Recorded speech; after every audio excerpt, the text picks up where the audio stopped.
പഞ്ചമകാരങ്ങൾ എന്ന് സംസ്കൃതത്തിൽ പറയും. പഞ്ചമകാരാസ്, 5 മാകൾ. മാ മലയാളത്തിൽ നമ്മൾ മാ പറയല്ല, ഇംഗ്ലീഷ് അതിൽ 5 M's എന്നാണ് അറിയാം. അത് മത്സ്യം, മാംസം, മൈഥുനം, മുദ്ര, മദ്യം.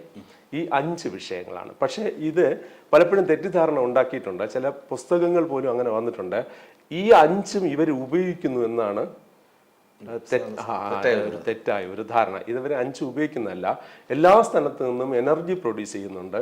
അതുകൊണ്ട് ഈ 5 വസ്തുക്കളിലും പ്രൊഡ്യൂസ് ചെയ്യപ്പെടുന്ന എനർജി അബ്സർവ് ചെയ്യുകയാണ് ചെയ്യുന്നത്. ഇപ്പം നമുക്ക് മത്സ്യത്തെ സംബന്ധിച്ചും മാംസത്തെ സംബന്ധിച്ചും മദ്യത്തെ സംബന്ധിച്ചും അറിയാമല്ലോ. അത് മൂന്ന് വസ്തുക്കൾ നമുക്ക് തിരിച്ചറിയാം. പിന്നെ ഒന്ന് മുദ്രയാണ്. മുദ്ര നമ്മൾ പഠിച്ചിരിക്കുന്ന താന്ത്രിക മുദ്രയുമായിട്ട് ബന്ധപ്പെട്ട മുദ്രകൾ തന്നെയാണ്. അവിടെ നിന്നും അവർ എനർജി അബ്സർവ് ചെയ്യുകയാണ്. അതേപോലെ തന്നെയാണ് മൈഥുനത്തിൽ നിന്നും മൈഥുനം പലപ്പോഴും വിഷ്വലൈസേഷനായി മാറാറുണ്ട്, സങ്കല്പമായി മാറാറുണ്ട്. അവിടെ നിന്നും അവർ എനർജി അബ്സർവേഷൻ ചെയ്യണം. ഇപ്പോൾ അങ്ങിപ്പോൾ മുദ്ര പഠിച്ചിട്ടുണ്ട്, ഞാൻ മുദ്ര പഠിച്ചിട്ടുണ്ട്. പക്ഷെ നമ്മൾ പഠിച്ചിരിക്കുന്ന എന്തിനെന്ന് പറഞ്ഞാൽ പൂജാതി ക്രമങ്ങൾക്ക് വേണ്ടി, വേറെ ആർക്കോ വേണ്ടി, ദേവപ്രീതിക്ക് വേണ്ടി ദീപവും ധൂപവും കൊടുത്തുകൊണ്ട് വിഗ്രഹങ്ങളെ പ്രീതിപ്പെടുത്താൻ വേണ്ടിയാണ് നമ്മൾ ചെയ്തിരിക്കുന്നത്. പക്ഷേ അഘോരികളെ സംബന്ധിച്ച് അഘോരികൾ മുദ്ര പ്രയോഗിക്കുന്നത് സെൽഫ്, അവർക്ക് വേണ്ടിയാണ്. ഇടയ്ക്കൊന്ന് ചോദിച്ചോട്ടെ, ഇപ്പോൾ ഈ മഹാകുംഭമേളയിൽ വളരെ പ്രശസ്തമായി പൊയ്ക്കൊണ്ടിരിക്കുന്നത് ചഞ്ചൽ അഘോരി എന്ന് പറയുന്ന ഒരു ലേഡി സന്യാസിനിയുടെ ചഞ്ചല. പുള്ളിക്കാരി ശിവഭക്തയാണ്. കയ്യിൽ നിന്ന് തീ ഉണ്ടാക്കുന്നത്, അവരിങ്ങനെ ഒരു മുദ്ര കാണിക്കുന്നു, അവർ കറുത്ത വസ്ത്രമാണ് ധരിക്കുന്നത്, ഇറങ്ങി നടക്കുന്നു, എല്ലാ ആളുകളോടും ഭയങ്കര സ്നേഹമാണ്. ഇവർ അഘോരി ആണ്. യഥാർത്ഥത്തിലെ ഈ അഘോരി സങ്കല്പത്തിന് പുതിയ കാലം വന്നു കഴിഞ്ഞപ്പോഴത്തേക്ക് ചില ഇതുപോലെ ചില അതീവ സുന്ദരിയാണ്, ചില മാജിക്കുകൾ കാണിക്കുന്നവരെ അങ്ങനെയാണ്. ഇപ്പൊ നമ്മൾ കമ്മ്യൂണിസ്റ്റ് എന്ന് പറയുമല്ലേ. ഈ കമ്മ്യൂണിസ്റ്റ് എന്ന് പറയുന്ന അതിന്റെ ഒരു താത്വിക വശത്തിലേക്ക് കടന്നു കഴിഞ്ഞാൽ അറിയാമല്ലോ, ഒരു കമ്മ്യൂണിസ്റ്റ് ആരായിരിക്കണം, എങ്ങനെ ആയിരിക്കണം എന്ന് നമുക്ക് പറയാറുണ്ട്. പക്ഷെ ഏതെങ്കിലും ഒരു കമ്മ്യൂണിസ്റ്റ് പാർട്ടിയിൽ മെമ്പർഷിപ്പ് ഉണ്ടെങ്കിൽ ഒരു പേര്, ആ കമ്മ്യൂണിസ്റ്റ് പാർട്ടി എന്ന് പേരുള്ള ആ മെമ്പർഷിപ്പ് ഉള്ള ഒരു വ്യക്തിയും അല്ലെങ്കിൽ അതിന്റെ അനുഭാവിയായ വ്യക്തിയും പറയാറുണ്ട് എന്താണെന്ന്, ഞാനും കമ്മ്യൂണിസ്റ്റ് ആണ് എന്ന് പറയാറുണ്ട്. പക്ഷെ യഥാർത്ഥത്തിൽ അപ്പം നമുക്ക് സ്വാഭാവികമായിട്ട് അദ്ദേഹത്തിൽ കൂടെ മാത്രമേ കമ്മ്യൂണിസം നമുക്ക് കാണാൻ പറ്റും. ഇപ്പൊ നമ്മുടെ ഈ ചാനൽ എന്തെന്ന് വെച്ചാൽ ആളുകൾക്ക് അറിയില്ല, ഇതൊരു ചക്കയാണോ മാങ്ങയാണോ എന്ന് ആൾക്കാർക്ക്. ആൾക്കാർക്ക് അറിയുന്ന എങ്ങനെയെന്ന് വെച്ചാൽ നമ്മുടെ പ്രേക്ഷകരും മറ്റുള്ള നമ്മുടെ അഭ്യുദയകാംക്ഷികളും അല്ലെങ്കിൽ നമ്മളെ എതിർക്കുന്നവരും മനസ്സിലാക്കുന്നത് ഈ ചാനലിൽ കൂടെ പോകുന്ന പ്രോഗ്രാമിനെയാണ് അവർ വിലയിരുത്തുന്നത്. അത് അപ്പോൾ സ്വാഭാവികമായിട്ട് ചിലപ്പോൾ ഈ ചാനലിന്റെ ക്യാരക്ടർ ഇതായിരിക്കില്ല, അതിന്റെ ബേസും ഇതായിരിക്കില്ല. പക്ഷെ നമ്മൾ കാണുന്നതിന് മാത്രമേ നമുക്ക് വിശ്വസിക്കാൻ പറ്റൂ. കാരണം അഘോരികൾ ഒരിക്കലും തന്നെ പബ്ലിക്കുമായിട്ട് പഴകുന്നവരല്ല. 1. 2, അഘോരികൾ ഒരു തരത്തിലുള്ള മാജിക്കും കാണിക്കാറില്ല. ഇവർ ബ്ലാക്ക് മാജിഷ്യൻസ് എന്നിവരെ വിളിക്കുന്നത് കറുത്ത വസ്ത്രം ധരിക്കുന്നതുകൊണ്ടാണ്. അഘോരികൾ ഒരിക്കലും തന്നെ വസ്ത്രം ധരിക്കാതിരിക്കുന്നില്ല. പിന്നെ ഒരു അഘോരി ഉണ്ടാവുക, അങ്ങ് ചോദിക്കുന്നതിന് മുമ്പ് ഞാൻ പറയുന്നു, ഒരു അഘോരി ഉണ്ടാവുക എന്ന് പറയുന്നത് അത്ര എളുപ്പമല്ല. ഇപ്പൊ ഉദാഹരണത്തിന് അങ്ങേക്കൊരു 20 വയസ്സിൽ ആ ബോധം വരണമെന്നില്ല.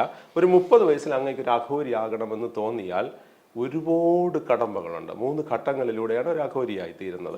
ഒന്നാമത്തെ ഘട്ടം എന്ന് പറയുന്നതിന് ഒരു പ്യുവർ ബ്രഹ്മചാരി, സ്റ്റുഡൻ്റ് ആണ്. രണ്ടാമത്തെ എന്ന് പറയുന്നത് ഈ ബ്രഹ്മചാരിത്വത്തിൽ നിലനിന്നുകൊണ്ട് തന്നെ അവരുടെ പ്രധാനപ്പെട്ട ബാബയെ ദർശനത്തിന് വിധേയമാക്കുമോ എന്ന് അന്വേഷിച്ചു കൊണ്ട് നടക്കുന്ന ഒരു സ്വഭാവിയാണ് 2ാം ഘട്ടം. 3ാം ഘട്ടത്തിൽ മാത്രമാണ് അഘോരിയായി എത്തിച്ചേരുന്ന ഒരു എൻട്രൻസ് നടക്കുന്നത്. ആ എൻട്രൻസ് പ്ലസ് ഒരു എക്സാമിനേഷനാണ്.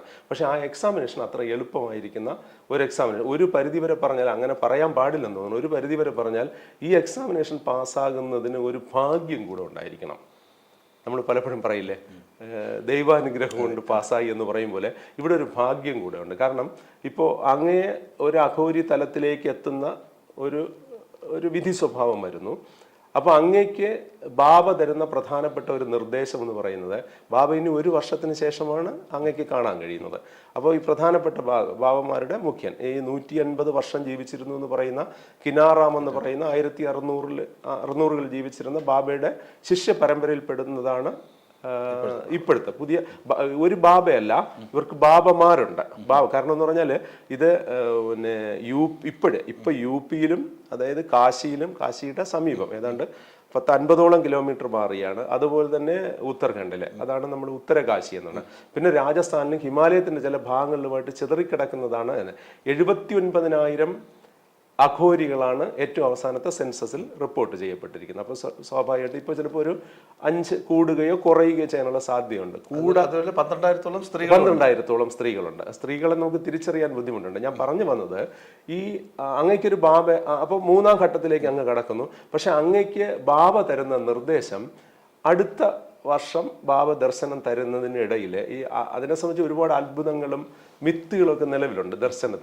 ദർശനവുമായിട്ട് ബന്ധപ്പെട്ട് തരുന്നതിനിടയിൽ അങ്ങ് 6 ശവങ്ങൾ കത്തിക്കൊണ്ടിരിക്കുന്ന ഒരു ശ്മശാനത്തിൽ നിന്ന് 3-ാമത്തെ പുരുഷ ശവത്തിൽ നിന്നും തലയോട് അപഹരിക്കണമെന്ന് പറയാൻ പാടില്ല, എടുക്കണമെന്ന് തന്നെയാണ് അർത്ഥം.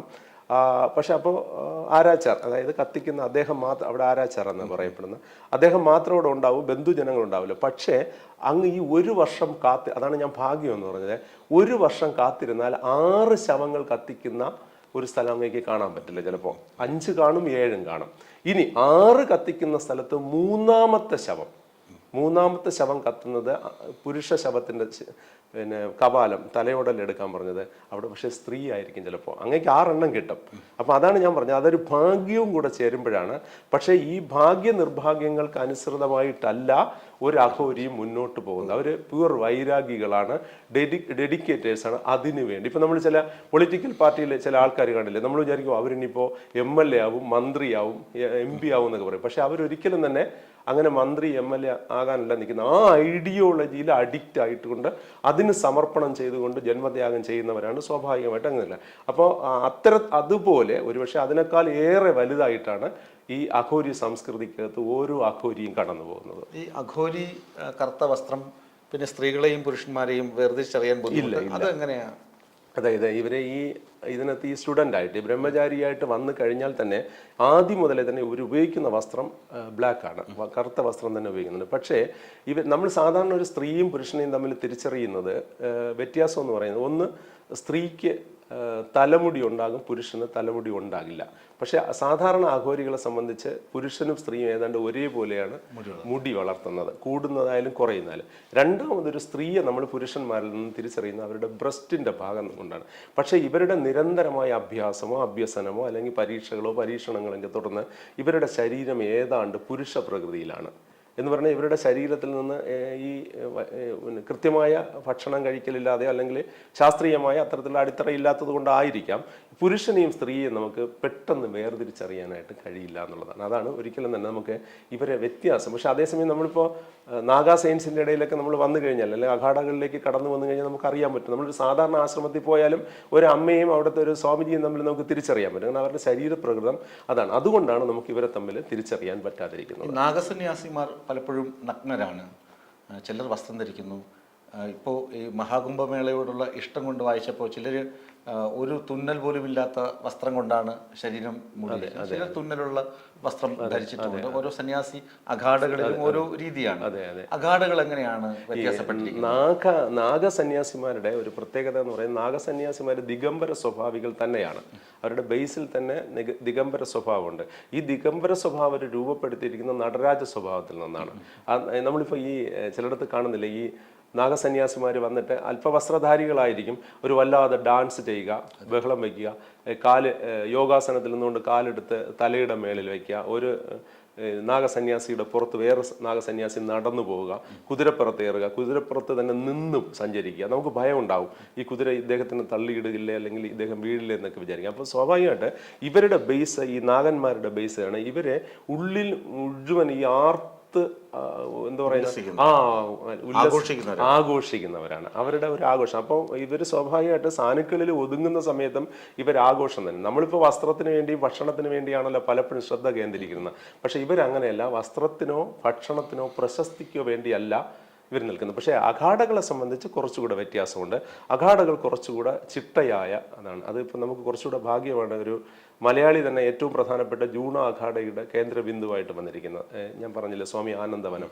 അപ്പോൾ അദ്ദേഹം വരുന്ന സമയത്ത് അദ്ദേഹം തന്നെ പറയുന്നുണ്ട്, ഈ സിസ്റ്റം, ഈ സന്യാസി സിസ്റ്റം എല്ലായിടത്തേക്കും വ്യാപിപ്പിക്കാനായിട്ടുള്ള ഒരു ശ്രമമുണ്ട്. അപ്പോൾ അതൊക്കെ കുറച്ച് നല്ല കാര്യങ്ങളാണ്. കാരണം നമ്മളിപ്പോൾ ഒരു വലിയ ചർച്ച കേരളത്തിൽ നടക്കുന്നുണ്ടല്ലോ, ഈ അമ്പലത്തിൽ ഷർട്ട് ഉപയോഗിച്ച് കയറണമോ ഉപയോഗിച്ച് കയറണ്ടായോ എന്നുള്ളത്. അപ്പോൾ കുറച്ചുകൂടെ അത് ഉപയോഗിച്ച് കയറാമെങ്കിൽ കുറച്ചുകൂടെ നല്ലതായിരിക്കും. പക്ഷെ അത് ഉപയോഗിച്ച് കയറണമോ കയറണ്ടേ എന്നുള്ളത് നമ്മളല്ല തീരുമാനിക്കേണ്ടത്, അതാത് അമ്പലങ്ങൾക്ക് അത് തീരുമാനിക്കും. അതേസമയം ഉപയോഗിച്ച് മാത്രമേ കയറാവൂ, ഉപയോഗിച്ചുകൊണ്ട് കയറിക്കൂടാ എന്നൊക്കെ പറഞ്ഞിട്ട് തീരെ ബാലിശതയിൽ നിൽക്കാതെ നമുക്ക് ആത്മീയതയിൽ പോലും ഈ കാലബോധത്തിൽ നിന്നുകൊണ്ട്, ഇപ്പോൾ ഉദാഹരണത്തിന് ഇപ്പം നമുക്കറിയാലോ നാഗസന്യാസിമാർ നമ്മൾ നോർത്ത് ഇന്ത്യയിലോട്ട് പോയി കഴിഞ്ഞാൽ പ്രത്യക്ഷത്തിൽ കാണില്ല, കുംഭമേള പോലെയുള്ള സ്ഥലങ്ങളിലാണ് കാണുന്നത്. അവിടെ പോയി കഴിഞ്ഞാൽ അവർ വസ്ത്രം ധരിക്കാതെ ഈ സഞ്ചരിക്കാറുണ്ട്. ഭക്തർ അവിടെ വന്ന് അവരെ പ്രണമിച്ച് നിൽക്കാറുണ്ട്. അവരുടെ ദേഹത്ത് വെള്ളം ഒഴിച്ചിട്ട് അതിന് തീർത്ഥമായി സ്വീകരിക്കാറൊക്കെ ഉണ്ട്. പക്ഷേ അത് ഒരു കാരണവശാലും നമുക്ക് കേരളത്തിൽ പറ്റില്ല. കേരളത്തിലെങ്കിൽ പൊതുജനം ഇറങ്ങിയിട്ട്, കേരളത്തിൽ അങ്ങനെ ജൈന സന്യാസിമാരുണ്ട്, പിന്നെ കോഴിക്കോട് ഇതുപോലെ സന്യസ്തരുണ്ട് ഉണ്ട്. പക്ഷെ അവർ ആ ക്യാൻവാസിനകത്ത് ഒതുങ്ങി നിൽക്കുകയാണ്. അത് തമ്മിൽ വ്യത്യാസമുണ്ട്. അവരെ ഉറങ്ങുമ്പോൾ, ഭക്ഷണം കഴിക്കുമ്പോൾ അവരുടെ പഠന സംവിധാനങ്ങൾക്കകത്ത് മാത്രമാണ്. പക്ഷെ അവർ പബ്ലിക്കിലോട്ട് വരുന്ന ശിവാനന്ദ പരമഹംസരുടെ, പക്ഷെ അവർ പബ്ലിക്കിലോട്ട് വരുമ്പോൾ വസ്ത്രം ധരിച്ചു വരുന്നവരാണ്. ഈ സമാധിയെക്കുറിച്ച് പറയുമ്പോൾ ഇപ്പോൾ ഉദാഹരണത്തിന് നമുക്ക് ഇപ്പോൾ കേരളത്തിലെ ഏതെങ്കിലും ഒരു നദിയിലെ ഒരു ഡെഡ് ബോഡി ഇങ്ങനെ തുണിയിൽ പൊതിഞ്ഞിങ്ങനെ ഇട്ടിരുന്നു കഴിഞ്ഞാൽ ഉടൻ പോലീസ് വരും, ഭരണ സംവിധാനങ്ങളോടും വളരെ കേസാവും. പെട്ടെന്ന് അത് ആരാണ് ഇട്ടതെന്നറിയാം, ആരുടെ ബോഡിയാണെന്നൊക്കെ അന്വേഷിക്കുമല്ലോ. പക്ഷെ ഗംഗയിലൊരു ഡെഡ് ബോഡി പൊതിഞ്ഞിട്ട് കഴിഞ്ഞാൽ ആരും അന്വേഷിക്കുന്നില്ല. രണ്ടും ഇന്ത്യൻ ഭരണഘടനയുടെ കീഴിലാണ്. അപ്പോൾ അത് കാലദേശങ്ങൾക്കനുസരിച്ച് ആത്മീയതയിലും സ്വാഭാവികമായിട്ടുള്ളൊരു മാറ്റം വന്നു കഴിഞ്ഞാൽ നല്ലതായിരിക്കും. ഈ മഹാകുംഭമേള ആഘോഷിക്കപ്പെടുന്നു, പലതരത്തിലുള്ള സന്യാസി വര്യന്മാർ, നാഗസന്യാസികളെ കുറിച്ച് നമ്മൾ പറഞ്ഞു, അഘോരകളെ കുറിച്ച് പറഞ്ഞു, നാഗസന്യാസി, ഒരുപാട് സന്യാസ പരമ്പരകളെ കുറിച്ച് പറഞ്ഞു. ഇതിനിടയിൽ എവിടെയാണ് ഈ ഹിന്ദു വർഗീയവാദികൾ ഉന്നയിക്കുന്ന സനാതന ധർമ്മത്തിന് ഇവിടെ എന്തെങ്കിലും പ്രസക്തി? അല്ല, ഈ സനാതന ധർമ്മത്തിന്റെ ചർച്ചയല്ല ഇത്. ഈ നമ്മൾ കുംഭമേള ആദ്യം മുതൽ കണ്ടുവരുന്നത്, ചരിത്രാതീത കാലം മുതൽ തന്നെ കുംഭമേള കണ്ടുവരുന്നത് ഏതെങ്കിലും ഒരു ധർമ്മശാസ്ത്രത്തിൽ അധിഷ്ഠിതമായി നിന്നുകൊണ്ടല്ല. കുംഭമേള ഭാരതീയ സംസ്കൃതിയുടെ, അതിനെ കുറച്ചുകൂടെ ചേർത്ത് വയ്ക്കുമ്പോൾ ഹൈന്ദവ സംസ്കൃതിയുടെ ഒരു കലാബോധം കൂടെ വരുന്നതാണ്, ഒരു സാംസ്കാരിക ബോധം അതിനകത്ത് വരുന്നതാണ്. കാരണം എന്ന് പറഞ്ഞാൽ നമ്മൾ എപ്പോഴും പറയില്ലേ ഈ ഏകത്വം എങ്ങനെയാണ് നിൽക്കുന്നത് എന്നുള്ളത്. ഒരുപാട് ഞാൻ ചോദിക്കുന്നത് സാർ, ഇത് ഒരുപാട് ആഴത്തിൽ റിസർച്ച് ചെയ്ത് ഒരു പഠന വിധേയമാക്കിയ ആളാണ്. ഇത് പഠനത്തിനൊരു ശാസ്ത്രീയ വശം കൂടിയാണ്. ശാസ്ത്രീയമായി പഠിച്ച, അപഗ്രഥിച്ച് പഠിച്ച ആളാണ്. തീർച്ചയായിട്ടും പഠിക്കുമ്പോൾ അതിനകത്ത് കൃത്യമായി അറിയാം ഇതെങ്ങനെയാണ് ഉരുക്കൊണ്ടത്, ഇതിന്റെ പ്രത്യേകതകൾ എന്താണ്, ഇതിന്റെ ശാസ്ത്രം എന്താണ്, ഇത് എങ്ങനെ വന്നു എന്നൊക്കെ അറിയാം. പക്ഷെ ഇതിനെയും ഈ ഭാരതീയ പാരമ്പര്യത്തെയും ചില കോണുകളിൽ നിന്ന് നാരായണ ഗുരുവിനെ സംഘീവൽക്കരിക്കാൻ ശ്രമിക്കുന്ന ആളുകളുണ്ട്, സനാതന ധർമ്മത്തെ സംഘീവൽക്കരിക്കാൻ ശ്രമിക്കുന്ന ആളുകളുണ്ട്. ഒരുപക്ഷെങ്കിൽ നാളെ കുംഭമേളയെയും യോഗി ആദിത്യനാഥും സംഘവും കൊണ്ട് സംഘീവൽക്കരിക്കും. അല്ല അങ്ങനെയല്ല. കാരണം നമുക്കുള്ള ഒരു താല്പര്യമുണ്ടല്ലോ ഹൈന്ദവത്തിനകത്ത്, ഭാരതീയതയ്ക്കകത്ത്. ഭാരതീയം പറയുമ്പോൾ ഹൈന്ദവമായി മാറുന്നു. ഹൈന്ദവവും ഭാരതീയതയൊക്കെ എല്ലാവർക്കും സ്വന്തമാണ്, സ്വന്തം. അപ്പൊ അതിനകത്ത് നമുക്ക് വല്ലാത്ത വിശാലതയുണ്ട്. ഇപ്പോ ഈശ്വരനെ കുറിച്ച് അതീവമായി, ഈശ്വരൻ ഉണ്ട്, ദൈവമുണ്ട്. ദൈവവും ഈശ്വരൻ രണ്ടാണ്, അത് വേറെ ചർച്ചയാണ്. അപ്പൊ ഈശ്വരനുണ്ട്, ദൈവമുണ്ട്, ദൈവം തന്നെയാണ് ആത്യന്തികം എന്ന് പറയുന്ന ഒരു എൻഡിലെസ് സ്വഭാവത്തിൽ നിൽക്കുന്നുണ്ട് എന്ന് പറഞ്ഞ വ്യക്തിത്വമാണ് വസിഷ്ഠൻ. അപ്പോൾ നമ്മൾ അദ്ദേഹത്തിനെ വിളിക്കുന്ന വസിഷ്ഠ മുനി എന്നാണ്. പക്ഷേ ഈ ബ്രാഹ്മണ്യത്തിന് ഏതാണ്ട് ഒരു തല അവിടെ ഉണ്ടായിരുന്നു. പക്ഷെ അതിനെ വെല്ലുവിളിച്ചുകൊണ്ട് വസിഷ്ഠൻ പോലും വേറെ ജാതിക്കാരനാണ്. ആണ്. അല്ല, ഒരു ബ്രാഹ്മണ്യ സ്വഭാവം അവിടെ നിലനിന്നിരുന്നു. അത് വേണം, ഈ ഒരു ക്രമമാണ്, ഈ ഡിസിപ്ലിൻ ആണെന്ന്. അതിനെ വെല്ലുവിളിച്ചു കൊണ്ട് വന്നതാണ് വിശ്വാമിത്രൻ. 6,72,863 മന്ത്രങ്ങളില് ഏറ്റവും ബൃഹത്തും ആദ്യത്തേതും വേദമന്ത്രവും ആദിമന്ത്രവും ദേവമന്ത്രവും എന്ന് വിശേഷിപ്പിക്കപ്പെടുന്ന ഗായത്രി മന്ത്രത്തിന്റെ ഋഷി എന്ന് പറയുന്നത്, ദ്രഷ്ടാവ് എന്ന് പറയുന്നത് വിശ്വാമിത്രനാണ്. വിശ്വാമിത്രനെയും നമ്മൾ വിളിക്കുന്നത് ഋഷി എന്നാണ്. കാലത്തെ കടന്നു കാണുന്നവൻ, സയന്റിസ്റ്റ്. അതേപോലെ ദൈവമില്ല, ഒരു കുന്തമില്ല എന്ന് പറഞ്ഞ ആളാണ് ചാർവാകൻ. സത്യമാണ്, ഉണ്ടെന്ന് പറയുന്ന പോലെ സത്യം ഇല്ലെന്നതിനുണ്ടല്ലോ. ഈ ചാർവാകനെ നമ്മൾ വിളിക്കുന്നത് എന്തെന്നാണ്? ഋഷി എന്നാണ്, ചാർവാക മഹർഷി. അതുപോലെ മോഡേൺ സയൻസ് ഉണ്ടല്ലോ, മോഡേൺ സയൻസ് പോലും പതറി നിൽക്കുന്ന ഒരു തലമാണ് സെക്സോളജി എന്നത്. ഈ സെക്സോളജിയിലെ ആത്യന്തികമായി പഠനം നടത്തി ഒരു സ്ത്രീകളെ പോലും പ്രാപിക്കാതെ, ഒരു സ്ത്രീകളുടെ നഗ്നത പോലും ദർശന വിധേയമാക്കി എടുക്കാതെ സ്ത്രീ ശരീരത്തെക്കുറിച്ചും പുരുഷ ശരീരത്തെക്കുറിച്ചും A to Z സംസാരിച്ച 3 വ്യക്തിത്വങ്ങളാണ്. ഒന്ന് കൊക്കോഗൻ, ഒന്ന് വാത്സ്യായൻ, മൂന്നാമത്തെ ആള് കുജിമാരൻ. 3 പേരെയും അങ്ങ് ഞാനും വിളിക്കുന്നത് കുജിമാര മുനി, വാത്സ്യായന മഹർഷി, കൊക്കോഗ മഹർഷി എന്നാണ്. കാരണം മഹർഷി എന്ന് പറഞ്ഞാൽ സയന്റിസ്റ്റ്. നമ്മളിൽ നിന്ന് സന്യാസിയും സയന്റിസ്റ്റും ഋഷിയും തമ്മിൽ അജഗജ വ്യത്യാസമാണ്. അപ്പൊ ഈ സംസ്കൃതി നമുക്കകത്തുണ്ടെന്നുള്ളതാണ്. ഇതാണ് നമ്മുടെ ഏറ്റവും വലിയൊരു മഹത്വം. നമ്മളിപ്പോൾ കാപ്പാട് അദ്ദേഹം വാസ്കോഡിഗാമ വന്നിറങ്ങുമ്പോഴും അദ്ദേഹത്തിനെയും കൈനീട്ടി നമ്മൾ സ്വീകരിച്ചിട്ടുണ്ട്. ഇപ്പോൾ അങ്ങയുടെ വീട്ടിലെ അങ്ങൊരു ഹൈന്ദവനാണെങ്കിൽ അങ്ങ് അവിടെ ഒരു ജീസസിന്റെ പിക്ചർ വയ്ക്കുക, ഒരാളും ചോദിക്കില്ല. അങ്ങയുടെ മേശപ്പുറത്തേക്ക് അങ്ങൊരു ബൈബിളോ ഖുറാനോ കൊണ്ടുവയ്ക്കുക, ഭഗവത്ഗീത, ഒരാളും ചോദിക്കുക. അങ്ങയുടെ കുടുംബവും ചോദിക്കില്ല, അങ്ങയുടെ നാട്ടുകാരും ചോദിക്കില്ല. അത്രയും വലിയ വൈശിഷ്ട്യമാണ് ഈ ഭാരതീയതയ്ക്ക്, ഈ ഹൈന്ദവ ധർമ്മത്തിന് അത്രയും വിശാലതയാണ്. അതുകൊണ്ടാണ് ഗുരുദേവൻ അവിടെ നിന്നിട്ട് കേവലം, നമ്മൾ ശിവലിംഗം എന്നൊക്കെ പിന്നെ പറഞ്ഞെങ്കിലും ഗുരുദേവൻ കേവലം അരിവുപ്പുറത്ത് കണ്ടെത്തിയത് ഒരു അരൂപിയായ കല്ലാണ്. അതിനൊരു സ്വരൂപമില്ല.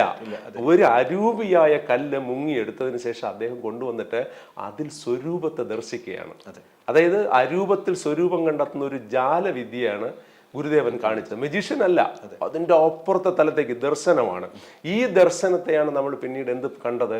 അത് ശൈവം എന്ന് കണ്ടത്. അവിടെ ഈ അങ്ങ് തുടക്കത്തിൽ പറഞ്ഞ പോലെ ഈ ശൈവത്തിനകത്ത് ശാക്തയും വൈഷ്ണവും എല്ലാം തന്നെ ഉണ്ടെന്നുള്ളതാണ്. അപ്പൊ ഞാൻ പറഞ്ഞത് ശിവനാണ്, ശിവമയമാണല്ലോ. അതെ അതെ അതെ, അതിനകത്ത് പഞ്ചാക്ഷരിയില് എല്ലാം ഉണ്ടെന്ന് പറയാം. അതെ അതെ, ഈ ബോധമുണ്ട്. ഇപ്പൊ അങ്ങ് പഞ്ചാക്ഷരി പറഞ്ഞില്ലേ, ശരിക്കും പഞ്ചാക്ഷരി മന്ത്രം എന്ന് പറയുന്നത് ഓം നമശിവായ അല്ല. പഞ്ചാക്ഷരി മന്ത്രം എന്ന് പറഞ്ഞാൽ ശിവായ നമഃ, ശിവായ. പക്ഷെ നമ്മള് ഓം നമശിവായ എന്ന് പറഞ്ഞിട്ട് പഞ്ചാക്ഷരി എന്ന് പറഞ്ഞിട്ട് ഈ അദ്വൈതം തിരിച്ചറിഞ്ഞ് ദ്വൈതം തിരിച്ചറിഞ്ഞ് അദ്വൈതത്തിലോട്ട് എത്തുന്നത് പോലെ അതിനെയും നമ്മൾ അംഗീകരിക്കുന്നു എന്നുള്ളതാണ്. മനസ്സിലാവുന്നില്ലേ? ശിവലിംഗത്തെ യോനിപീഠത്തിൽ ഉറപ്പിക്കുമ്പോഴും നമുക്ക് ഒരിക്കലും തന്നെ അവിടെ സെക്സ് ഫീൽ ചെയ്യാറില്ല. അവിടെ നമ്മൾ ശൈവം തന്നെ, ഭഗവാനെ എന്ന് വിചാരിച്ചുകൊണ്ട് തന്നെയാണ് ഒരു ഭക്തൻ കടന്നു പോകുന്നത്. അതുപോലെ ഇപ്പോൾ ഈശ്വരൻ ഉണ്ട് എന്ന് വിശ്വാസികൾ പറയുന്നത് പോലെ ഇല്ല എന്ന് പറയാൻ ആ ബിംബത്തിന് ഞാൻ കൽപ്പിക്കുന്ന ഒരു അർത്ഥം ശരിയാണോ തെറ്റാണോ? അവിടെ സ്ത്രീയും പുരുഷനും ഒന്നാണ്, ഒരുമിച്ച് നിൽക്കേണ്ടത്. അതെ അതെ അതെ അതെ, അർദ്ധനാരീശ്വര സങ്കല്പം അല്ല, ലയനമാണ്, സമാധി പോലെയാണ്. സമാധി എന്ന് പറയുന്നത് വ്യക്തിബോധമാണ്. ഭിന്നിച്ച് നിൽക്കേണ്ടതല്ല, ഒന്നിച്ച് നിൽക്കേണ്ടവരാണ്. ഈ വ്യക്തിബോധവും പ്രപഞ്ചബോധവും തമ്മിലുള്ള ലയനമാണ് സമാധി. ഇത് അങ്ങേക്ക് ജീവിച്ചിരുന്നു കൊണ്ടും ചെയ്യാം, എനിക്ക് ജീവിച്ചിരുന്നു കൊണ്ടും ചെയ്യാം. അപ്പൊ അത്രയും വലിയൊരു ക്യാൻവാസ് ആണ്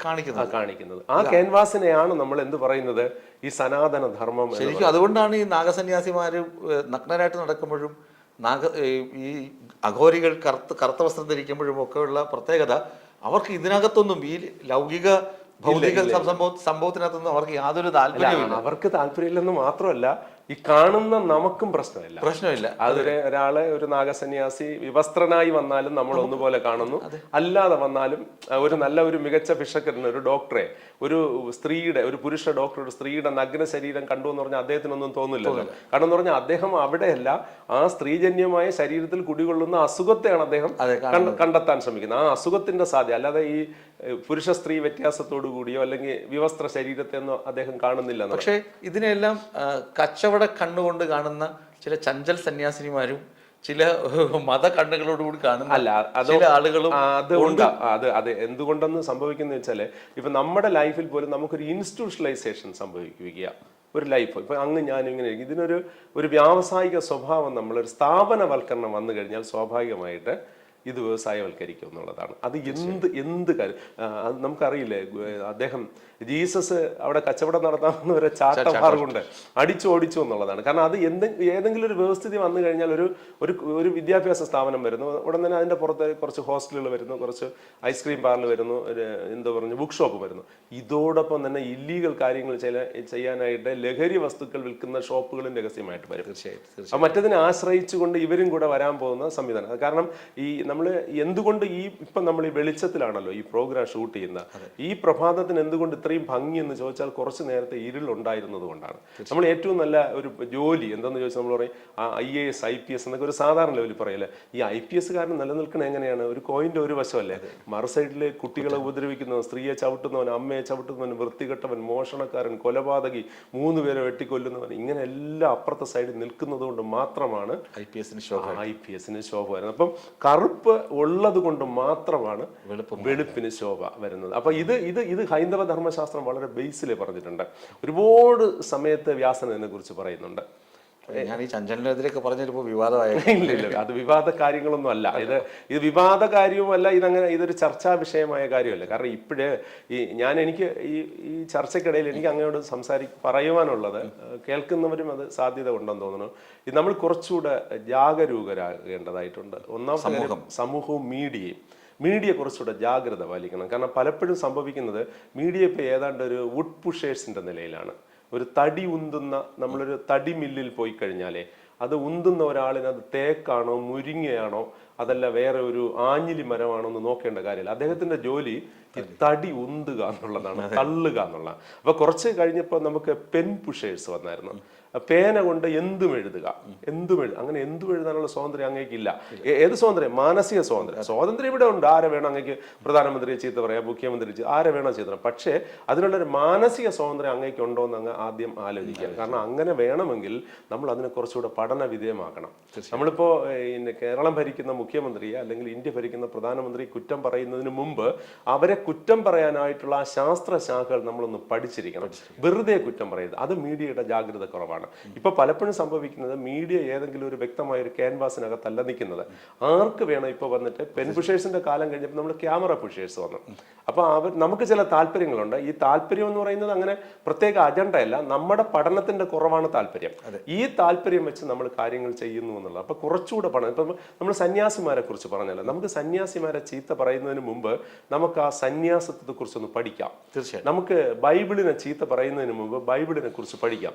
പഠിച്ചിട്ട് അവൻ നിങ്ങൾക്കായി കരുതുന്നാകയാൽ നിങ്ങളുടെ സകല ചിന്താകുലും അവന്റെ മേലിട്ടുകൊള്ളുവിൻ എന്ന് പറയുന്ന മഹത്തായ ബൈബിൾ വചനം നമുക്ക് ആദ്യം എടുക്കാം. എന്നിട്ട് അതിനൊരു അനാലിസിസ് നടത്താം. അല്ലാതെ അതിൽ മോശപ്പെട്ട എവിടെയെങ്കിലും ഉണ്ട് എന്ന് പറഞ്ഞ് നമ്മൾ ഇറങ്ങണ്ട. ഇപ്പോൾ 7:70 എന്ന് പറയുന്ന മഹത്തായ ഒരു വചനം. 7 പ്രാവശ്യം ക്ഷമിച്ചാൽ പോരാ, 70 പ്രാവശ്യം ക്ഷമിക്കണം എന്ന് പറയുന്നത്. 7:70 എന്നാണ്, 7 പോരാന്നാണ്. അതെ, അത്രയും നമ്മൾ കൊണ്ടുപോകണമെന്നുള്ളതാണ്. അപ്പൊ അത് നമുക്ക് തരുന്ന ഒരു എനർജി വളരെ വലുതല്ലേ. നമ്മൾ സ്വീകരിക്കുക. നമുക്ക് ബൈബിൾ വായിക്കേണ്ട, ബൈബിൾ സ്വീകരിക്കേണ്ട ക്രിസ്ത്യാനിയുമാവണ്ട, പക്ഷെ ആ വചനം നമുക്ക് സ്വീകരിക്കാമല്ലോ. യേശുവിന്റെ ത്യാഗം നമുക്ക് സ്വീകരിക്കാമല്ലോ. കൃഷ്ണന്റെ സ്നേഹം നമുക്ക് സ്വീകരിക്കാമല്ലോ. ഇതെല്ലാം നമ്മൾ സ്വീകരിച്ചുകൊണ്ട് പോകുമ്പോഴാണ് നമുക്കൊരു പോസിറ്റീവ് കോണ്ടംപററി ലൈഫ് കിട്ടുന്നത്.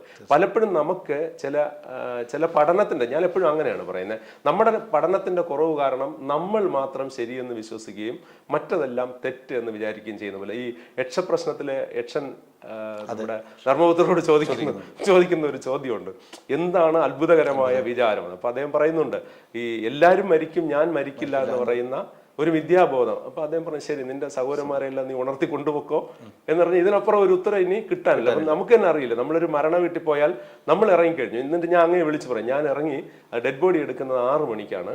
കാരണം എന്ന് പറഞ്ഞാൽ അദ്ദേഹത്തിന്റെ ഡെഡ് ബോഡി 6 മണിക്ക് എടുക്കാനുള്ളതാണ്. പക്ഷെ എന്നെ സംബന്ധിച്ച് ഞാൻ ഒരിക്കലും മരിക്കുന്ന ആളല്ല. അപ്പൊ ഈ ഒരു ബോധത്തോടു കൂടി പോകുന്നത് തന്നെയാണെന്ന് തോന്നുന്ന ഒരു ബോധം എന്ന് പറയുന്നത്. അപ്പൊ സ്വാഭാവികമായിട്ട് നമ്മൾ കുറച്ചുകൂടെ കാര്യങ്ങളെ പഠന വിധേയമാക്കി കഴിഞ്ഞാൽ ഇത് കുറച്ചുകൂടെ നല്ലത്. ജാഗ്രത ജീവിതത്തിലും എല്ലായിടത്തും, പ്രത്യേകിച്ച് ഇത്തരത്തിലുള്ള വിഷയങ്ങൾ വളരെ സെൻസിറ്റീവ് ആണ്. പക്ഷെ ഇത് എനിക്ക് തോന്നുന്നു നമ്മുടെ ഈ ചർച്ച ഒരുപാട് ആളുകൾക്ക് അറിയില്ല. മനസ്സിലായി. ശൈവം എന്ന അതൊരു ശാശ്വതമായ, ഒരുപാട് സൗമ്യമായ ഇടപെടലാണെന്ന് അറിയില്ല. മഹാകുംഭമേള എന്ന് പറയുന്നത് ദക്ഷിണേന്ത്യയിൽ, കേരളത്തിൽ കിടക്കുന്ന ആളുകൾക്ക് അവിടെ നടക്കുന്നത് എന്താണെന്ന് അറിയില്ല. ഈ സ്വാമിമാരിങ്ങനെ നഗ്നരായിട്ട് വരുന്നത് എന്തിനാണെന്ന് അറിയില്ല. അഘോരികൾ ഈ കോണ്ടംപററിയിലാണ് ഇങ്ങനെയെങ്കിലും പ്രസന്റിൽ മറ്റേ നേരത്തെ അറിഞ്ഞൂടെ. ഇപ്പൊ ഈ ഒരു 144 വർഷത്തിന് ശേഷം ഇത്രയും നടക്കുന്നു. ഇപ്പൊ കുറച്ചുകൂടെ പഠനമുണ്ട്. പക്ഷെ എന്നാലും ഈ സാമൂഹ്യ മാധ്യമങ്ങൾ ഉൾപ്പെടെ, സോഷ്യൽ മീഡിയ ഉൾപ്പെടെ ഞാൻ പറഞ്ഞത് പല ആളുകളും എഴുതുന്നത് അവിടെയുണ്ട് ഇവിടെയുണ്ട് എന്നാണ് എഴുതുന്നത്. പക്ഷെ അവിടെ റിയൽ ആയിട്ട് പോയി കണ്ട ആളിനല്ലേ. ഇല്ല. ഒരു ശവശരീരത്തിന് പുറത്തിരുന്ന് ഞാൻ കഴിഞ്ഞ ദിവസം ഒരു അഭിമുഖത്തിൽ കണ്ടത്, ഒരു കാഷായ വസ്ത്രം ധരിച്ചൊരു സ്വാമി പറയുകയാണ്, പല ആളുകളും ജഡം അവിടെ ഒഴുക്കി വിടുമ്പോൾ ഓറഞ്ച്, അതുപോലെ മധുര പലഹാരങ്ങൾ, തണ്ണിമത്തൻ ഇതെല്ലാം കെട്ടിവെച്ചിട്ടാണ് ജഡം ഗംഗയിൽ ഒഴുക്കുന്നത്. സന്യാസിമാർക്ക് ഇതൊക്കെ കഴിക്കാൻ കിട്ടുന്നത് വല്ലപ്പോഴുമാണ്. അപ്പൊ ഇത് ഒഴുക്കി വിടുമ്പോൾ സന്യാസിമാര് കാത്തു നിൽക്കോടെ ഇത് ഭക്ഷിക്കാൻ വേണ്ടി പെട്ടെന്ന് ജഡം പിടിച്ചെടുത്തിട്ട് ഇതൊക്കെയാണ് എടുത്ത് വെച്ച് ഭക്ഷിക്കുന്നത് എന്ന് പറഞ്ഞാൽ ആ സന്യാസി സമൂഹത്തെ മുഴുവൻ ഈ കാഷായ വസ്ത്രം ധരിച്ചിരുന്ന ആൾ ആക്ഷേപിക്കുകയല്ലേ. അല്ല, ഇതിനകത്ത് ഈ നമ്മളിപ്പോ ഈ പറഞ്ഞല്ല, ഒരു വ്യക്തി ഇങ്ങനെ പറഞ്ഞല്ലോ, അപ്പൊ ഇത് ആക്ഷേപിക്കുകയല്ലേ. അത് കഴിക്കാൻ കിട്ടാതിരിക്കുകയാണ്, ഓറഞ്ചും തണ്ണിമത്തനും കിട്ടാൻ വേണ്ടി ജഡം. നമ്മൾ ഈ ഒരു അഘോരി ആവുക എന്ന് പറഞ്ഞു. അപ്പൊ അങ്ങൊരു മീഡിയ പ്രവർത്തകനാണല്ലോ. എനിക്കത് ആക്ഷേപിക്കുന്നതായിട്ടാണ് തോന്നിയത്. അല്ല, അതിന് അങ്ങൊരു മീഡിയ പ്രവർത്തകനാണല്ലോ. പക്ഷെ അങ്ങയിൽ രൂപപ്പെട്ടിരിക്കുന്ന ഈ മീഡിയ പ്രവർത്തകൻ രൂപപ്പെടുന്നത് ഒരു ദിവസം രാവിലെ വീട്ടിലിരുന്ന് കൊണ്ടല്ലോ. എത്രയോ ഘട്ടങ്ങളായി കടന്നു വന്നു. ത്യാഗം വന്നു, ചിരി വന്നു, സന്തോഷം വന്നു, കരച്ചിൽ വന്നു, ദുഃഖം വന്നു, പ്രതിസന്ധികളും പ്രയാസങ്ങളും ഒരുപാട് കടന്നു വന്നിട്ടാണ് അങ്ങ് വന്നിരിക്കുന്നത്. പക്ഷെ ഈ കേവല ജ്ഞാനം പോലും ഇല്ലാത്ത ആളുകളെ ഒരു കാവിയുടെ ബലത്തിൽ മാത്രം, ഒരു കാവി പുതച്ചുകൊണ്ട് തങ്ങൾ സെൽഫ് ഡിക്ലെയർഡ് ജീനിയസ് എന്ന് പറയുന്നത് പോലെ സെൽഫ് ഡിക്ലെയർഡ് സന്യാസിമാരായിട്ട്, സന്യാസം എന്ന പദത്തിന്റെ അർത്ഥം പോലും അറിയാത്ത രീതിയിൽ കടന്നു വരുന്നത്. അല്ലാതെ ഒരു റിയൽ സന്യാസിയായി മാറുക എന്ന് പറയുന്നത് അത്ര എളുപ്പമല്ല. അങ്ങേക്ക് അറിയാം എങ്കിൽ ഞാൻ ഒരു കാര്യം കൂടെ ഓർമ്മിപ്പിക്കട്ടെ. സന്യാസ ഉപനിഷത്ത് പറയും, ഞാനൊരു ബലത്തിൽ എനിക്ക് സ്വന്തമായിട്ട് ഒന്നും തന്നെ അറിയില്ല, അപ്പം ഞാൻ ഏതെങ്കിലും ഒരു മാനിഫെസ്റ്റോയുടെ ബലത്തിലാണ് സംസാരിക്കുന്നത്. അതിന്റെ ശരിയും തെറ്റും വേറൊരു വിചിന്തനമാണ്. ഇപ്പം സന്യാസ ഉപനിഷത്ത് പറയുന്നത് സന്യാസിമാർ ബഹൂദകൻ, കുടീജകൻ, ഹംസൻ, പരമഹംസൻ, തുര്യാതീതൻ, അവധൂതൻ എന്ന് പറയുന്ന 6 വിഭാഗം സന്യാസിമാരും 2 കാര്യങ്ങൾ ചെയ്യാൻ പാടില്ല. എന്തൊക്കെ ചെയ്തുകൂടെന്നറിയാമോ? 1, അഡ്വൈസ് ചെയ്യരുത്, ഉപദേശിക്കരുത്.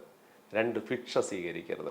നമ്മൾ പലപ്പോഴും കാവ്യവേഷധാരികൾ ഇത് 2 ചെയ്തുകൊണ്ടാണ് ഉദരപൂരണം നടത്തിക്കൊണ്ടിരിക്കുന്നതെന്ന യാഥാർത്ഥ്യം നമുക്കറിയാമല്ലോ.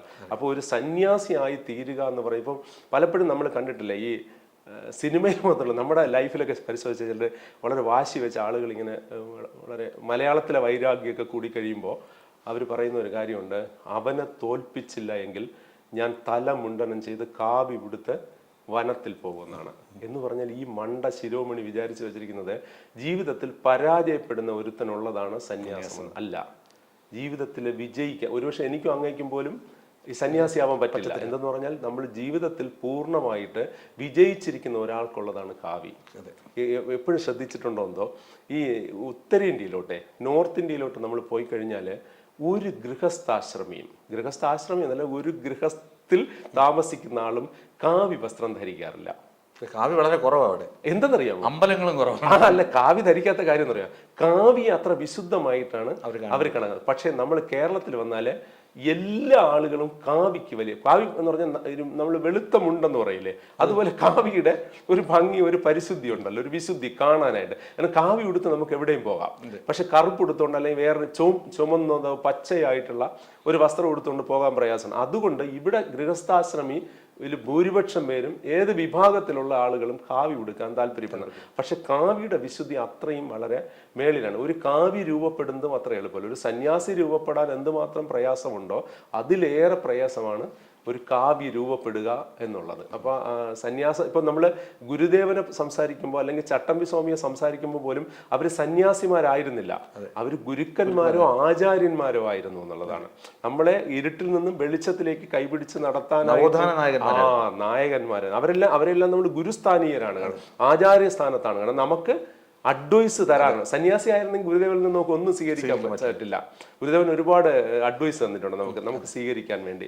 ചട്ടമ്പി സ്വാമി നമുക്ക് ഒരുപാട് അഡ്വൈസ് തന്നിട്ടുണ്ട്, വൈകുണ്ഠ സ്വാമികൾ തന്നിട്ടുണ്ട്, സ്വാമി അയ്യങ്കാളി തന്നിട്ടുണ്ട്, സ്വാമി വിവേകാനന്ദൻ തന്നിട്ടുണ്ട്. ഇവരെല്ലാം നമുക്ക് ഒന്നുകിൽ ഗുരുക്കന്മാരാണ് അല്ലെങ്കിൽ ആചാര്യന്മാർ, അല്ല സന്യാസിമാരല്ല. അപ്പോൾ ഒറ്റ വാക്കിൽ പറഞ്ഞാൽ ഒരുപക്ഷെ നമ്മള് സന്യാസിമാരെ കണ്ടിട്ടില്ല എന്ന് പറയേണ്ടി വരും.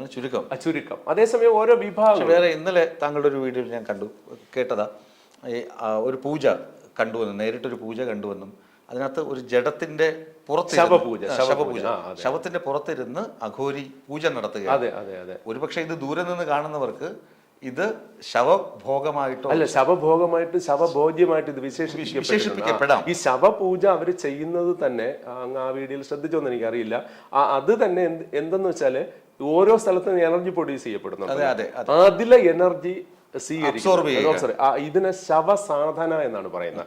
ശവസാധന എന്ന്. പക്ഷെ ഒരു കാരണവശാലും ശവത്തെ അവർ ഭോഗിക്കുകയോ, വലിയ തെറ്റായ പ്രയോഗമാണ്, പ്രചരണമാണ്, അവർ ഭുജിക്കുകയോ ചെയ്യുന്നില്ല. പക്ഷെ ഇപ്പൊ സോഷ്യൽ മീഡിയക്കകത്ത് പോലും ഒരു സ്ത്രീ അല്ല, വ്യാഖ്യാനിക്കുക മാത്രമല്ല, ഒരു സ്ത്രീ അവർ വളരെ യുവതിയാണ്, അവരെങ്ങനെ അഘോരി ആയെന്ന് പോലും എനിക്കറിയില്ല. അവർ തമിഴ്നാട്ടിൽ നിന്ന് വന്നു എന്ന് പറയുന്നതാണ്. ഞാനൊരു മലയാള വീഡിയോയിലാണ് കണ്ടത്. അതിൽ അവർ പറയുന്നുണ്ട്, ഞാൻ ശവം കഴിക്കാറുണ്ട് ഇടയ്ക്കിടയ്ക്ക്. അപ്പോൾ ഇദ്ദേഹം ചോദിക്കുന്നു, ഇന്റർവ്യൂ ചെയ്യുന്ന വ്യക്തി ചോദിക്കുന്നു, ശവത്തിന് എന്ത് രുചിയാണെന്ന്. അപ്പോൾ അവർ പറയുന്നു ഉപ്പിന്റെ രുചിയാണെന്ന്. ഇത് പ്രത്യക്ഷത്തിൽ ഒരു വീഡിയോയിൽ പറയുകയാണ്. അപ്പൊ ഇതിനെ നമുക്ക് ഇപ്പൊ ഞാൻ അങ്ങയോട് എന്ന് പറയുന്നു, ഞാനൊരു റിയൽ കമ്മ്യൂണിസ്റ്റ് ആണ് എന്ന് പറഞ്ഞാൽ, ഞാൻ കമ്മ്യൂണിസ്റ്റ് ആവണമെങ്കിൽ ഞാൻ കമ്മ്യൂണിസ്റ്റ് ആയിരിക്കണ്ടേ? തീർച്ചയായിട്ടും. ഞാനൊരു കമ്മ്യൂണിസ്റ്റ് പാർട്ടിയിൽ അംഗമായാൽ പോലും ഞാനൊരു ഗാന്ധിയനാണ് എന്ന് പറഞ്ഞവർ. ഇപ്പൊ അല്ലെങ്കിൽ ഞാനൊരു ഗുരു ഫോളോവറാണ്. ഗുരു ഫോളോവർ എന്ന് വേണമെങ്കിൽ പറയാം. പക്ഷെ ഗുരുവായി തീരണമെങ്കിൽ ഗുരുവിന്റെ ക്വാളിറ്റി ഉണ്ടായിരിക്കണം എന്നുള്ളത്. അപ്പൊ അതാണ് ഏറ്റവും ഇപ്പൊ നമ്മളിപ്പോ പലരെയും നമ്മൾ ഗുരുക്കന്മാരെന്ന് പറയാറുണ്ട്. ഈ ഗുരു എന്ന പ്രയോഗം വളരെ സൂക്ഷിച്ച് ചെയ്യണം. കാരണം 4ാം ക്ലാസ്സിനും 5ാം ക്ലാസ്സിനും പഠിക്കുന്ന കുട്ടിയെ ഉപദ്രവിക്കുന്നവനെ നമ്മൾ ഗുരു എന്ന് വിളിക്കുകയാണ്. ഇത് ഗുരുത്വത്തിന് നേരെയുള്ള ഒരു വലിയ അടച്ചാക്ഷേപിക്കലാണ് നടന്നുകൊണ്ടിരിക്കുന്നത്. അപ്പൊ അതുകൊണ്ട് അത് ഗുരു എന്ന് നമ്മൾ വിളിക്കുമ്പോൾ ആരെ വിളിക്കണം എന്ന്, അതായത് ഓരോ സംജ്ഞയ്ക്കും ഓരോ അർത്ഥമുണ്ട്. അഘോരിക്ക് അഘോരിയുടേതായ തലമുണ്ട്, അതിന് നിഷ്പത്തിയുണ്ട്, അതിന് വേരുണ്ട്, അതെ അതെ, അതിന് ശിഖരങ്ങളും. അതെ അതെ. ഒരു ചുരുക്കത്തിൽ പറഞ്ഞാലേ ഈ അഘോരികൾ അങ്ങയുടെ മുമ്പിൽ വന്നിട്ട് എന്തെങ്കിലും മാജിക് കാണിക്കുകയോ ഞാൻ അഘോരിയാണെന്ന് പറഞ്ഞുകൊണ്ട് തീയെടുക്കുക, നമ്മുടെ തലയിലൊരു കിരീടമൊക്കെ വെച്ചിട്ട് അതിനകത്തുനിന്ന് വെടിമരുന്ന് വെച്ചിട്ട് ഇങ്ങനെ മുകളിലേക്ക് എന്തോ തീ പായിക്കുക, അങ്ങനെയൊന്നും ചെയ്യുന്ന ഒരു വ്യക്തിയല്ല. ഇപ്പൊ അല്ല. ഇപ്പൊ ഉദാഹരണത്തിന് കേരളത്തിലെ മുഖ്യമന്ത്രി അദ്ദേഹം ചിലപ്പോൾ വേഷപ്രശ്നനായി നടന്നു പോകുന്നു എന്ന് വയ്ക്കുക, അല്ലെങ്കിൽ അങ്ങേക്ക് അറിയില്ല, ഉടൻ തന്നെ അദ്ദേഹം വന്നിട്ട് നമസ്കാരം ഞാൻ കേരളത്തിലെ മുഖ്യമന്ത്രിയാണ് എന്ന് അദ്ദേഹം പറഞ്ഞു നടക്കാറില്ലല്ലോ. ഇന്ത്യൻ പ്രധാനമന്ത്രിയും പറഞ്ഞു നടക്കാറില്ല. കാരണം അവരാരാണ്? മുഖ്യമന്ത്രിയാണ്, പ്രധാനമന്ത്രിയാണ്. നമ്മുടെ കളക്ടർമാർ അവരാരാണ്? കളക്ടറാണ്. അതുകൊണ്ട് അവർ വന്നിട്ട് എന്ത് വെച്ചാൽ ഞാൻ കളക്ടറാണ് കേട്ടോ 2 ചായ അടിക്കും എന്ന് അവർ പറയാറില്ല. കാരണം എന്താന്ന് പറഞ്ഞാൽ അവർ ആൾറെഡി കളക്ടറാണ്. അവർക്ക് ഇങ്ങനെ വന്ന് പറയേണ്ട കാര്യമില്ല. അവർക്ക് അൾട്ടിമേറ്റ് എയിമുണ്ട്. പബ്ലിക്കിന്റെ സംരക്ഷണം, ജീവനെ സംരക്ഷിക്കണം, സ്വത്തിനെ സംരക്ഷിക്കണം, അതിനുവേണ്ടിയുള്ള ഒരുപാട് പ്രോട്ടോകോൾസ് നിലവിലുണ്ട്, അതിനുവേണ്ടിയുള്ള മാനിഫെസ്റ്റോസ് നിലവിലുണ്ട്. അത് എന്തുമാത്രം ആഴത്തിൽ ഇൻവോൾവ് ചെയ്യിപ്പിക്കണം, ഇംപ്ലിമെന്റ് ചെയ്യണം. ഇതിനു വേണ്ടിയാണ് അവർ ഓരോ വ്യക്തികളും കടന്നു പോകുന്നത്. അപ്പം അതുപോലെ അഘോരികൾക്ക് വളരെ വ്യക്തമായ ലക്ഷ്യമുണ്ട്. പക്ഷെ അഘോരികള് സമൂഹത്തിന് എന്ത് നൽകുന്നു എന്ന് ചോദിച്ചാൽ സമൂഹത്തിന് ഒന്നും നൽകുന്നില്ല എന്ന് വേണമെങ്കിൽ പറയാം. പക്ഷെ അവര് സമൂഹത്തിൽ നിന്നും എടുക്കുന്നില്ല. ഞാൻ അതാണ് പറയുന്നത്. മോക്ഷത്തിന് വേണ്ടി ഞാൻ പറയാം, അവർക്ക് വേണ്ടിയാണ് അവർ ജീവിക്കുന്നത്. അപ്പൊ അതിപ്പം അങ്ങ് കുറച്ചു കാലം കഴിഞ്ഞ് എന്നെ കാണുമ്പോൾ ചോദിക്കുന്നു, ബാലകൃഷ്ണൻ നിങ്ങൾ ഈ സമൂഹത്തിന് എന്ത് നൽകി എന്നങ്ങ് ചോദിക്കും. അപ്പൊ ഞാൻ പറയുന്നു ഒന്നും നൽകിയില്ല. അടുത്ത അങ്ങേക്ക് ഒരു ചോദ്യം കൂടെ ഉണ്ട്, അങ്ങ് എന്ത് ഏൺ ചെയ്തു? മനസ്സിലാവുന്നില്ലേ? അപ്പൊ ഇത് വളരെ പ്രസക്തമായിട്ടുള്ള ഒരു കാര്യമാണ്. അപ്പൊ ഈ ഞാനൊന്നും എടുത്തതുമില്ല, ഒന്നും കൊടുത്തതുമില്ല. അപ്പൊ അവരുടെ പാട്ടിന് പോട്ടെ എന്നുള്ളത്. നമ്മളൊരു 100 മൂട് വാഴ വെച്ച് കഴിഞ്ഞാൽ 2 വാഴ ചിലപ്പോൾ ഇതിൽ കൊല വരാറില്ലല്ലോ. അപ്പൊ അവിടെ നിന്ന് നമ്മൾ ആ വാഴയെ ചീത്തയൊന്നും പറയാറില്ല. നമ്മൾ ആ 98 എണ്ണത്തിനെ വെച്ചിട്ട് നമ്മൾ ബിസിനസ് ചെയ്യുന്നവർ ശ്രദ്ധിച്ചിട്ടില്ലേ? അവർക്കൊരു 100 ഷോറൂംസ് ഉണ്ടാവും. പക്ഷെ 50 ഷോറൂം നഷ്ടത്തിലാണ്, പോട്ട് 10 ഷോറൂം നഷ്ടത്തിലാണ്. പക്ഷെ അവർ 10 ഷോറൂം അടയ്ക്കാറില്ല. അതുകൊണ്ട് നമ്മൾ ഒന്നും ചെയ്യാത്ത അഘോരികളെ കൊല്ലാറില്ല, കൊല്ലുകയും വേണ്ട. ഈ 10 ഷോറൂം അടയ്ക്കുന്നതിന് പകരം അവർ ഈ 100 ഷോറൂമിന്റെ ഇങ്ങോട്ട് വരുമാനം എത്രയും നോക്കുകയാണ്. അപ്പൊ ആ പ്രോഫിറ്റ് ഈ 10 ഷോറൂമിനും കൂടെ. ഈ അഘോരികളോ നാഗസന്യാസികളോ അഖാഡകളോ ഒന്നും തരുന്നില്ല എന്ന് പറയുന്നു. ഈ മഹാകുംഭമേളയിൽ എന്തുമാത്രം വരുമാനമാണ്. അല്ല, അതുകൊണ്ടാണല്ലോ അദ്ദേഹം യോഗി ഗവൺമെന്റ് അവിടെ 7000 കോടി രൂപയാണ് ഇൻവെസ്റ്റ് ചെയ്തിരിക്കുന്നത്. അതിന്റെ അർത്ഥം തന്നെ എന്താണ്? എത്രയോ കോടി തിരിച്ചു വരണം എന്നുള്ള. അതുപോലെ എന്തുമാത്രം സജ്ജീകരണം. അല്ല, ഇപ്പൊ നമ്മള് ശബരിമലയിൽ കേവലം 3.5 കോടി ഭക്തരാണ് വരുന്നത്. പക്ഷെ അവര് വരുന്ന സമയത്ത് അവർ എവിടെ നിന്ന് വരുന്നു? കഴിഞ്ഞ 41 ദിവസമായിട്ട് ഇപ്പൊ മധുരയിൽ നിന്ന് വരുന്ന ഒരു 5 അയ്യപ്പ ഭക്തന്മാർ കഴിഞ്ഞ 41 ദിവസമായിട്ട് അവരുടെ ക്രയവിക്രയം മുഴുവൻ ശബരിമല റിലേറ്റഡ് ആയിട്ട് മധുരയിൽ നടക്കുകയാണ്. എന്തൊക്കെ നടക്കുന്നു? അവർ വെജ് ഫുഡ് വാങ്ങുന്നു, അത് വാങ്ങുന്നു, സാമ്പ്രാണിത്തിരി വാങ്ങുന്നു, പൂജാദ്രവ്യങ്ങൾ വാങ്ങുന്നു, പൂക്കൾ വാങ്ങുന്നു. അപ്പൊ ഇതെല്ലാം തന്നെ നമ്മളെ സ്വാഭാവികമായിട്ടൊരു സാമൂഹ്യ ക്രയവിക്രയ സംവിധാനത്തിനകത്തേക്ക് വരികയാണ്. അപ്പൊ സ്വാഭാവികമായിട്ട് ഈ അഘോരികളും ഒരു സാമൂഹ്യ ജീവി തന്നെയാണ്. ദൈനംദിനമായിട്ട് സമൂഹത്തിൽ ഇടപെടുന്നുണ്ട്. പക്ഷെ അതൊരു പ്രത്യക്ഷ ഇടപെടൽ അല്ല എന്നുള്ളതാണ്. ഇപ്പൊ അങ്ങ് ഞാനുമായിട്ട് തന്നെ വളരെ ഗൗരവപൂർവ്വം അഘോരികളെ കുറിച്ച് സംസാരിക്കുന്ന ഒരു ഇടപെടൽ തന്നെയാണ് അവരുടെ ഇടപെടൽ. ഞാൻ അവരെ അന്വേഷിച്ചിങ്ങനെ എത്രയോ വർഷങ്ങൾ അവർക്ക് പുറകെ നടക്കാൻ ശ്രമിച്ചതും അവസാനം നടന്ന് ഒരു ഭാഗമെങ്കിലും എനിക്ക് കണ്ടെത്താൻ കഴിഞ്ഞതും, അല്ലെങ്കിൽ ഇങ്ങനെ മോക്ഷം തേടുന്ന അഘോരികൾ എന്ന പേരിലൊരു പുസ്തകം പുറത്ത് എനിക്ക് കൊണ്ടുവരാൻ സാധിക്കുന്നതും എല്ലാം തന്നെ താങ്കളുടെ ആ മോക്ഷം തേടുന്ന അഘോരികൾ എന്ന പുസ്തകം പുറത്തു വരുമ്പോൾ തീർച്ചയായിട്ടും ആ അജ്ഞാത ലോകം മലയാള മനസ്സുകൾ തിരിച്ചറിയും. അഘോരികൾ എന്ന ആളുകൾ, തെറ്റിദ്ധരിച്ചിരിക്കുന്ന ആളുകളൊക്കെ തിരിച്ചറിയട്ടെ അവർ ആരാണ്, എന്താണ്, സത്യം പുറത്തു വരട്ടെ, ശൈവം എന്താണ്, മഹാദേവൻ എന്താണ് എന്നൊക്കെ ആളുകൾ തിരിച്ചറിയട്ടെ. എല്ലാവിധ ആശംസകളും. സന്തോഷം.